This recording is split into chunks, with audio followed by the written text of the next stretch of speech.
Hey, my name is Nate Vance. I'm 36 years old, and I spend most of my working life convincing city inspectors that a building worth saving is worth the paperwork it takes to save it. I'm an architect, mostly historic restoration, which is a fancy way of saying I spend my days arguing with old houses until they agree to stand up straight again. I like the work because a building never lies to you about what it needs.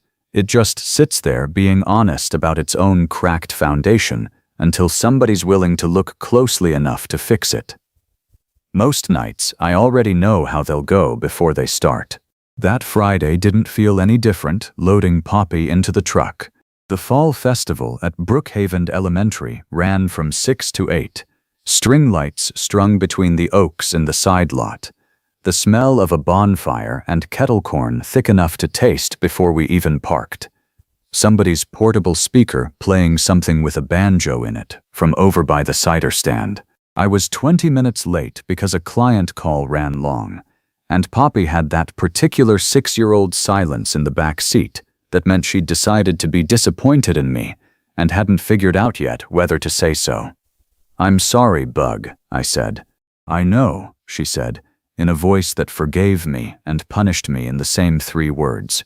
Then we came around the corner past the dunking booth, past a table of parent volunteers selling raffle tickets for a quilt somebody's grandmother had made, and she saw the craft table by the storybook corner, and every ounce of that disappointment burned off her like fog off a windshield. Miss Donnelly! She was gone before I'd even cut the engine, sprinting across wet grass in her light-up sneakers toward a woman kneeling at a folding table covered in construction paper leaves and glue sticks and a jar of googly eyes somebody was going to be finding in odd corners of that classroom until June. I caught up in time to watch my daughter fling both arms around her teacher's neck like she'd been the one running late, not me. Claire Donnelly laughed, caught her, said something into Poppy's hair I couldn't hear, and looked up at me over my daughter's shoulder with an expression I'd been quietly failing to name for the better part of 2 months. I've picked up on a lot of things about Claire Donnelly since September. The way she keeps a spare hair tie on her wrist for the girls who forget theirs. The way she crouches down to actual eye level instead of talking down at a kid from her full height. The way she'd started saving me a seat at pickup without either of us ever discussing it. But I hadn't let myself look directly at whatever this was until right then, kneeling in wet grass at a school fall festival with kettle corn in my throat. "Sorry we're late," I said. "Traffic." "You're right on time," she said, and something about the way she said it made it sound like she meant more than the festival. She stood up, brushed grass off her knees, and Poppy immediately claimed one of her hands the way she'd claim a seat on the bus. Automatic, unthinking. A habit built over weeks rather than a single decision. Poppy tugged both of us toward the hay wagon line before either of us could examine that sentence too closely. One small hand finding mine, the other finding Claire's.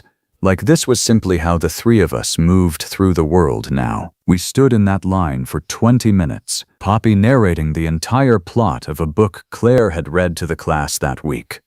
Something about a bear who couldn't find his hat and refused to admit he was the one sitting on it the whole time, and somewhere in there Claire's hand and mine ended up close enough on the fence rail that I could have closed the last 2 inches without either of us commenting on it, and didn't, because some part of me was still keeping score of a game I hadn't admitted I was playing. The wagon rolled up, hay dust and diesel, and the particular joy shriek of 40 children who'd had too much apple cider. Poppy climbed up first, turned around, held both hands out to pull us up after her, one each. And when we were settled on the hay bale with her wedged between us, she leaned her head against my arm and let out the kind of sigh that meant the whole week had finally caught up with her. "Can we sit here forever?" she said, mostly to herself. Then, a minute later, half asleep against my shoulder, watching the string lights blur past overhead. "Mom, can we get hot chocolate after this?" She wasn't looking at me when she said it. She was looking at Claire. Nobody on that wagon seemed to notice. The tractor kept pulling. The kids kept shrieking. Somewhere behind us, a dad was narrating everything on his phone for a grandmother on video call. But I felt Claire go still beside me. The particular stillness of someone doing rapid math on whether the last 4 seconds actually happened the way they think they happened. I looked at my daughter's face, flushed and sleepy, and utterly unaware she'd said anything worth noticing. And I looked at Claire over the top of Poppy's head, and neither of us said a single word to correct her. "Sure, Bug," Claire said finally, so gently it barely counted as a sound at all. And she reached over and tucked a strand of hair behind Poppy's ear, the exact way you'd expect a mother to. Not a teacher, not a stranger doing a kindness. I didn't trust my own voice for a full minute. When I got it back, I said something about the hay smelling like the farm my grandfather used to run. Some nothing sentence, because I needed noise in the air that wasn't the word still sitting in the space between the three of us. Claire laughed at the right moment and didn't look at me again until the wagon rolled to a stop. And when it did, she helped Poppy down first, careful and practiced, and then looked up at me with an expression that had gone from soft to something closer to frightened. "I should get back to the craft table," she said. I told the other volunteers I'd only be gone a few minutes. "I understand," I said, though I didn't, not really, not yet. She was 3 steps away before she turned back around. For what it's worth, quiet enough that Poppy, already tugging toward the cider stand, didn't hear it. I wasn't going to correct her either. Then she was gone, back across the grass toward the folding table, and I stood there in a puddle of string light and wood smoke, trying to figure out what exactly had just cracked open in my chest, and whether I had any right at all to be glad about it. Grace has been gone 2 years this coming spring. Cancer, the fast, unfair kind that gives you 11 months to prepare for something no amount of time actually prepares you for. Poppy was 4 years old. She doesn't remember her mother's face without the photograph on the mantel to remind her. And some quiet nights, that fact alone is enough to put me flat on the kitchen floor long after she's asleep upstairs. I'm not going to pretend the 2 years since have been a straight line toward anything resembling healing. Some weeks I managed, some weeks I forgot to buy milk and cried in a grocery store parking lot over a coupon that used to make Grace laugh. Poppy started at Brookhaven that September, and I walked into open house, half convinced I was failing at every visible metric of fatherhood. And Claire Donnelly met us at the door of room 4 with a hand-drawn name tag shaped like an apple and crouched down to Poppy's height before she ever looked up at me, and told my daughter she'd been hoping all summer that the girl with the apple name tag would end up in her class. I don't know exactly when the ground started shifting under that arrangement. Maybe it was the Tuesday in October when Poppy had a meltdown at pickup because she'd forgotten it was picture day and hadn't worn the dress she wanted, and Claire produced a spare hair ribbon from a drawer like she'd been quietly stocking a war chest against exactly this kind of disaster for months. Maybe it was the Sunday afternoon in late September when Poppy spiked a fever at a birthday party, and I was 2 hours away at a job site with no signal, and it was Claire's name that showed up on my missed calls when I finally got back to town. Not because she was on any list of emergency contacts, but because the party mom hadn't known who else to call, and Poppy, delirious and miserable, had asked for her teacher by name. Claire met me at urgent care with a stuffed rabbit from her own classroom shelf, and didn't leave until Poppy's fever broke at 11 that night, and never once made it feel like she'd done anything beyond ordinary. Maybe it was the parent-teacher conference where I sat in a chair built for a 7-year-old, and Claire told me, gently, that Poppy sometimes drew pictures of 3 people standing on a porch and always left a 4th space empty on the paper, unfilled, waiting, and asked me how I was doing, not how Poppy was doing, how I was, and I hadn't been asked that question by anyone in longer than I wanted to admit. Whatever it was, it had been building for months in small, deniable increments, the kind of thing you can talk yourself out of noticing because noticing it means admitting you want something you're not sure you're allowed to want yet.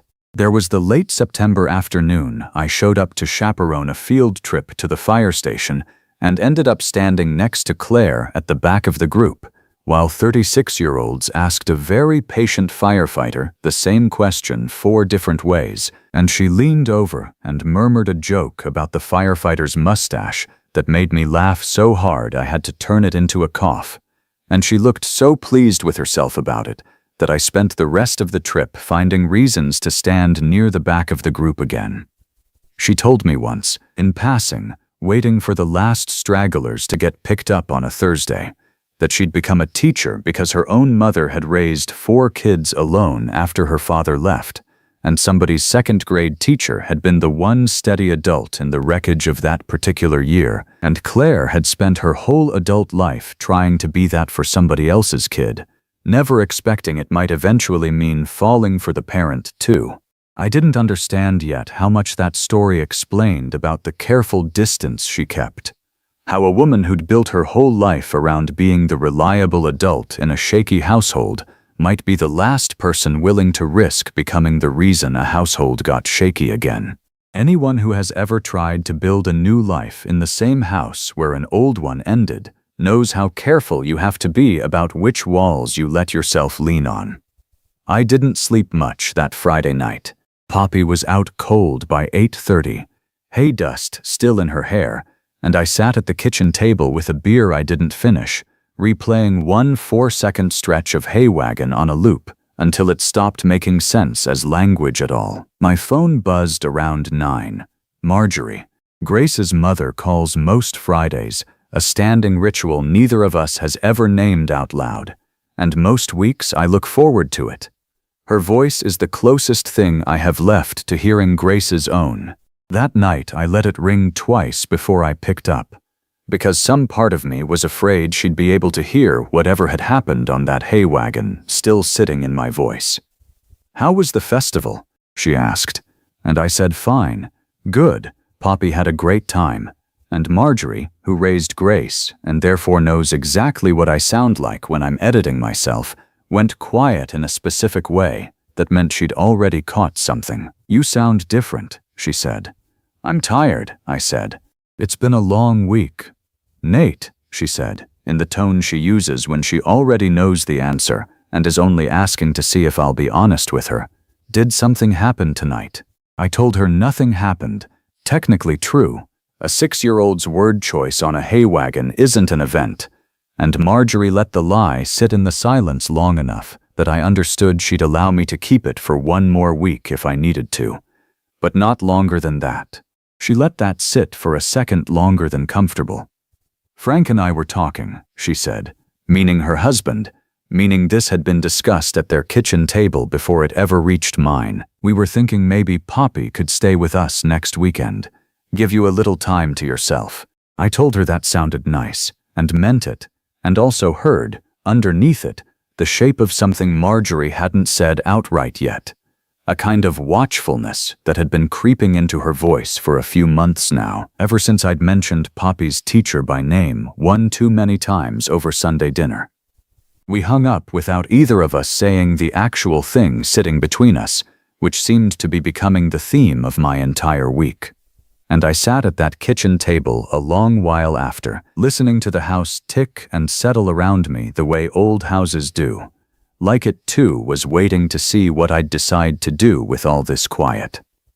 Monday, Claire wasn't at pickup. A substitute I didn't recognize walked Poppy out, said Miss Donnelly had a meeting, nothing more. Tuesday, same thing. A different excuse. Curriculum training this time. Wednesday, Poppy came out with red eyes and wouldn't say why until we were most of the way home, when she finally admitted, in the flat, careful voice of a kid delivering bad news she doesn't fully understand, that Miss Donnelly hadn't smiled at her once all day. I didn't have a good answer for that either. By Wednesday, Poppy had started asking why Miss Donnelly kept missing pickup, and I didn't have an answer that wouldn't require explaining things to a 6-year-old that I hadn't fully explained to myself. I finally caught Claire Thursday morning, dropping Poppy off early because of a dentist appointment that afternoon, and she was standing at the classroom door in a cardigan the color of the leaves outside, clipboard against her chest like a shield. "Got a second?" I said. She checked the hallway, empty this early, and stepped half out into it. "I owe you an apology," I said. "For Friday, for whatever that was on the wagon. I should have said something, corrected her, made it less confusing for everyone." "Don't," she said, fast enough that it surprised both of us. "Please don't apologize for that.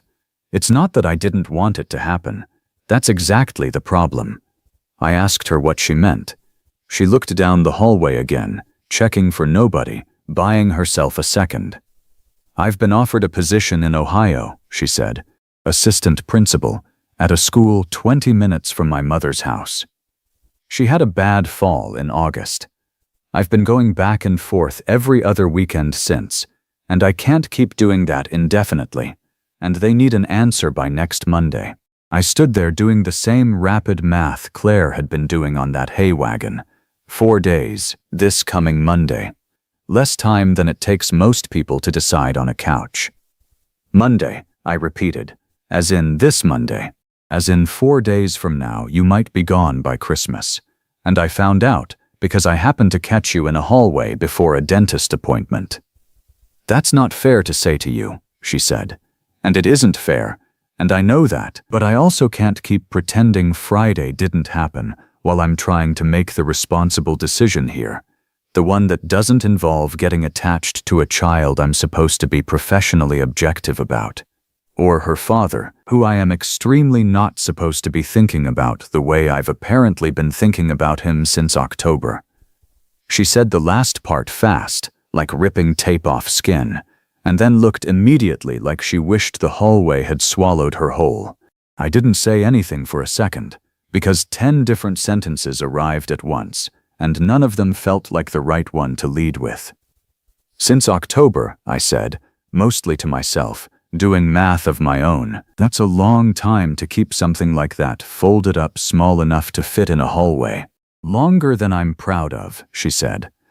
I kept telling myself it was a boundary issue, professional distance, the kind of thing you're supposed to be able to talk yourself out of if you're disciplined enough about it. I am, generally extremely disciplined about it. "What does your mother think?" I finally asked. "About Ohio? Or about you?" she said. "Either. Both. She thinks I should take the job," Claire said. "She also thinks I've spent 2 years avoiding my own life in general, and just found a convenient new excuse in her fall. And she's not entirely wrong about that either." The bell rang somewhere behind her. First period, the hallway about to fill. "I have to go," she said. "I'm sorry. I shouldn't have said any of that." "You should have said all of it," I said. "Just maybe not in a hallway with 90 seconds on the clock." She almost smiled, the first crack in 4 days of careful distance, and then she was gone through the classroom door, and I stood there with a dentist appointment reminder buzzing in my pocket, and a much bigger countdown now running somewhere behind my ribs.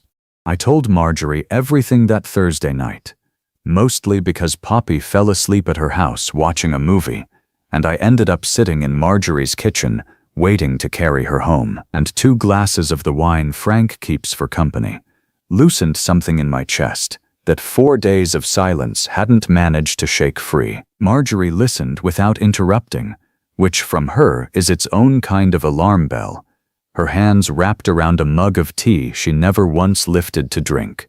When I finished, she was quiet long enough that I started apologizing for bringing it up, for making things complicated, for whatever this was doing to the careful peace we'd built since Grace died. "Stop," she said. "Just stop for a second. I've been watching you for 2 years carry that house like it's the last room Grace ever stood in, and some nights I've thought that was beautiful, and some nights I've thought it was going to bury you both." I asked her what she wanted me to do, my voice quieter than I meant it to be. "I don't get a vote, Nate," she said, and her voice cracked on my name in a way I'd never heard it crack before, not even at the funeral. "I lost my daughter. I don't get to also cost you and Poppy the rest of your lives, just because some part of me is terrified that if you fall in love again, it means I finally have to let her go all the way.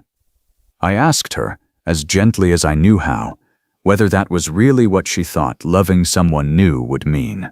She was quiet for a long time before she answered, staring at the tea she hadn't touched. I know it isn't, logically, she said, but logic isn't where I keep Grace. I keep her in the version of you that still can't walk past her studio without slowing down. In the way Poppy tells strangers her mommy is a star now, instead of saying she's gone. In every small ritual this family built to survive losing her. If you build a new one, some old, scared part of me is afraid there won't be room left for the ritual I need. I sat with that for a long moment, the kitchen clock ticking somewhere behind us, because I hadn't known that was the shape of her fear until she said it out loud plainly, and some part of me had been carrying a version of the exact same terror without ever naming it either, not even to myself, not once in 2 years. If I let myself want this, I said, does it mean I loved her any less? Marjorie reached across the table and put her hand over mine, and for a second I could see so much of grace in the gesture that it nearly undid me right there in her kitchen. No, she said. It means you loved her enough to keep living afterward. That's the part she'd have wanted for you. I've just been too scared to say it until right now. She wiped her eyes with the back of her wrist, embarrassed by her own tears in the specific way people who don't cry often are embarrassed by it, and laughed a little at herself. Frank's going to ask why my mascara's halfway down my face, she said. Tell him it's allergies, I said. And she laughed for real that time, and something in the kitchen felt lighter than it had in longer than either of us wanted to admit. We sat there a while longer, not talking. The kind of silence that does more work than most conversations manage. When I finally carried Poppy out to the truck, half asleep and smelling like Marjorie's popcorn, Marjorie stood in the doorway and said one more thing before I pulled out of the driveway. Whatever you're going to do, she said, you have until Monday. Don't waste Friday and Saturday being polite about it. Friday, I went looking for Claire and found out from the front office that she'd taken a personal day. Saturday, I called 3 times and got voicemail 3 times, and by Saturday evening I'd worked myself into the particular useless spiral of a man who has decided something matters and has no idea how to say so out loud without sounding like he's asking a 6-year-old's teacher to reorganize her entire life around a hay wagon. The next morning, a Sunday, Poppy solved it for me. In the end, the way she solves most things, without meaning to, and without any patience for adult hesitation. She found me standing in the doorway of the spare room down the hall, the one that used to be Grace's studio, easels folded against the wall, an unfinished canvas still clipped where she'd left it 2 years and 1 lifetime ago. I hadn't touched that room since, couldn't decide whether emptying it counted as healing or erasing, so I'd left it exactly as it was, a museum with an audience of nobody. Are we ever going to fix this room? Poppy asked, standing in the doorway in her pajamas, unbothered by the question in a way only a child can manage. I told her I didn't know. She thought about that with the seriousness only 6-year-olds bring to furniture. Miss Donnelly says unfinished things aren't broken, Poppy said. She says they're just waiting for somebody to decide what they're for. I stood in that doorway a long moment, looking at a canvas Grace never got to finish, and understood, with a clarity that felt like it had been building for 2 solid years, exactly what I was waiting for permission to do. I called Marjorie to watch Poppy for the morning. She didn't ask a single question, just told me to go, and I drove to Claire's building before I could talk myself out of any part of it, rehearsing and discarding a dozen versions of what I was going to say at every red light between my house and hers, none of them sounding like anything a grown man should say out loud to another adult on a Sunday morning. I stood on her porch with my heart going like I'd run the whole way there instead of driven it, She opened the door in a paint-stained sweatshirt, hair pulled back, clearly in the middle of packing something, and the look on her face when she saw me was somewhere between relief and panic, like she'd been hoping for this and dreading it in equal measure. "You didn't call back," I said. "I didn't know what to say that wasn't going to make this harder for both of us," she said. "I have to give them an answer by 10 tomorrow morning." "I know," I said. "That's why I'm here today instead of tomorrow." She stepped back to let me in, and the apartment behind her was half boxes already, a life halfway packed into cardboard on the strength of a decision she hadn't technically made yet. A stack of picture books still sitting out on the counter like she couldn't quite bring herself to box those particular ones up. "I don't want you to take the job because you think I need you to stay," I said. "That's not fair to either of us, and it's definitely not fair to your mother. I want you to stay because some part of you that isn't scared actually wants to. And I don't know how to make that case without sounding like I'm asking you to give something up for me and Poppy." "You're not asking me to give anything up," Claire said, quieter now, some of the packing tape brightness gone out of her voice. "That's what I've been trying to explain to myself for 4 days. My mother doesn't need me 20 minutes away. She needs me to visit more and worry less. And I've been using her fall as a reason to run from something I actually want, because wanting it terrifies me more than any hallway conversation ever could." "What terrifies you about it?" I asked. "That I'm not scared of loving Poppy," she said. "I fell for that kid in September and never stood a chance. What terrifies me is loving you both and knowing exactly how much it would cost if it ever fell apart. Because I've watched what losing someone did to that house, to that little girl, and I don't know if I trust myself not to be the next thing that breaks her." I asked her, quietly, what would have to be true for her to trust it? She thought about that longer than I expected, sitting down on the arm of a half-wrapped couch, like her legs had finally given out on the question. "I don't think there's a version of this that isn't a risk," she said. "I think I've just been waiting for someone to tell me it's worth taking anyway, instead of waiting for it to feel safe first, because it's never going to feel safe first. That's not how any of this works, is it?" "No," I said. "It really isn't." I told her the only honest thing I had left. "I can't promise you it won't be hard," I said. "I can't promise either of us anything except that I've spent 2 years keeping one room in my house exactly the way it was the day I lost the person in it, and I only just found the nerve to ask what it could become instead, and some of that nerve is because a 6-year-old told me unfinished things aren't broken, they're just waiting to be decided, and some of it, more of it than I want to admit out loud on your porch, is because of you." Claire didn't say anything for a long moment. Neither did I. The two of us just stood there in her half-packed doorway, the whole apartment behind her smelling like cardboard and the last of somebody's morning coffee, and I let the silence do what 4 days of phone calls hadn't managed. Then she reached out and took my hand, the same easy, certain way she'd taken it at the fence rail, waiting for the hay wagon a week and a half ago, like she'd simply been waiting for me to close the last 2 inches myself. "I'm going to call them at 8 instead of 10, she said. "Get it over with before I lose my nerve." "Can I be there when you do?" I asked.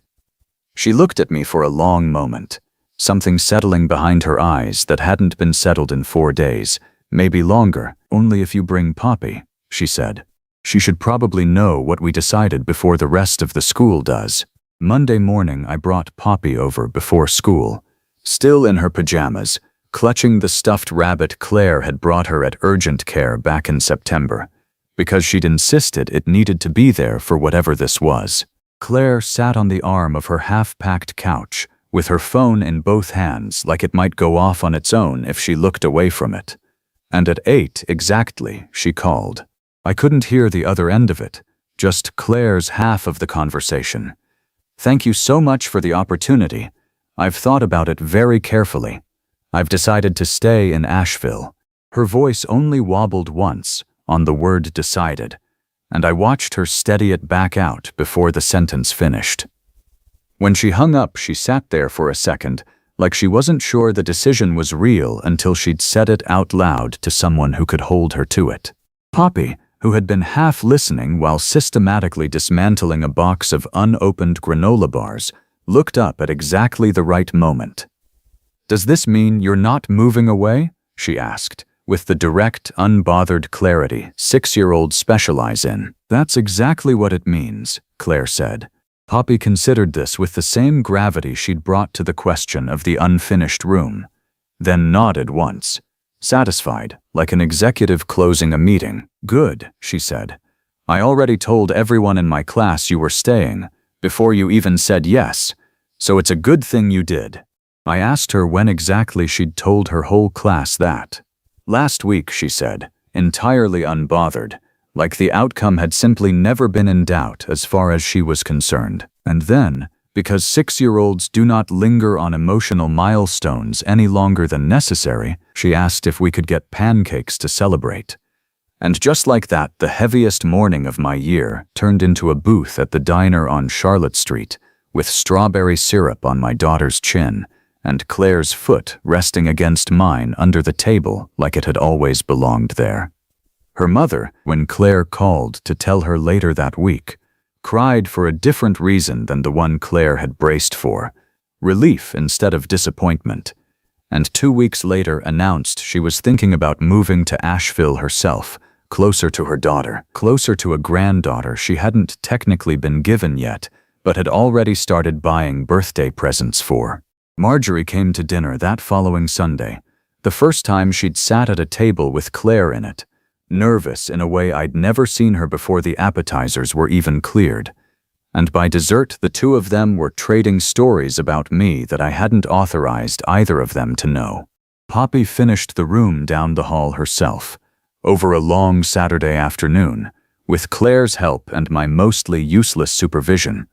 And we didn't erase a single thing Grace had left in it. We just built around it, the way you're supposed to build around a foundation instead of tearing it out.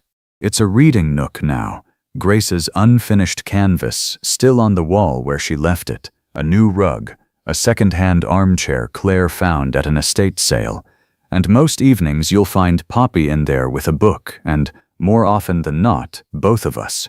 I've thought a lot since that festival about the particular kind of bravery it takes to let a house hold two kinds of love at once, instead of asking one to make room by leaving.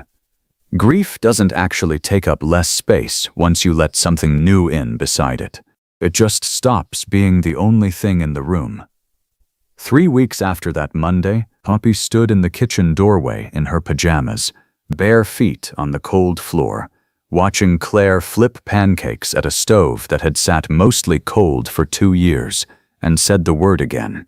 Easy this time, certain the way you'd say something you'd already decided was simply true. "Mom, can I have the one shaped like a heart?" Claire didn't go still this time. She just smiled, that same unhurried smile she'd worn kneeling in wet grass at a folding table weeks ago, and slid the heart-shaped one onto Poppy's plate, and neither of us said a single word to correct her, because there was nothing left in that word that needed correcting at all.